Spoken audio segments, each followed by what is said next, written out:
Usisahau kusubscribe, like na kucomment. Naitwa Patrick Yasenga. Nimekuja mahakamani kwa sababu Lissu hana hatia. Lissu anaonewa.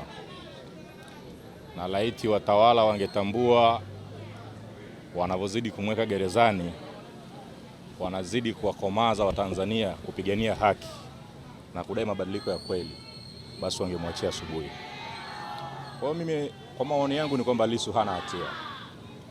Na nimekuja mahakamani kuja kushuhudia na kuona mwenendo wa kesi unavyokwenda.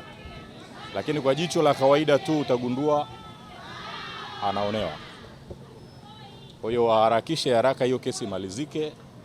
Chadema warudi wakafanye kazi yao ya kisiasa kwa mujibu wa sheria na kwa mujibu wa katiba.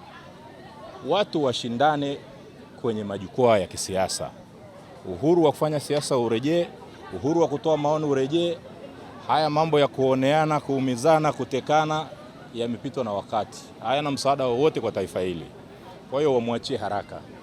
Lugha ya makada wa Chauma wanaozungumza ya kuhusu Lissu au kuhusu viongozi wa Chadema ni maneno ya hovyo kabisa. Hayapaswi hata kuzungumzwa na viongozi wa vyama vya kisiasa. Vyama vya upinzani vinapaswa kuungana kuzungumza lugha moja. Na kazi ya vyama vya siasa ni kuikosoa serikali iliyoko madarakani ili vyenyewe viingie madarakani. Hayo ndo malengo ya chama cha siasa. Kwa hiyo ukimuona mwanasiasa wa chama cha upinzani anakikosoa chama kingine cha siasa, malengo yake yako kwenye mrengo wa watawala. Na nyinyi mnafahamu viko vyama vya namna hiyo. Ili kwa wa kwanza kupata habari zetu, tafadhali usisahau kusubscribe, like na kucomment.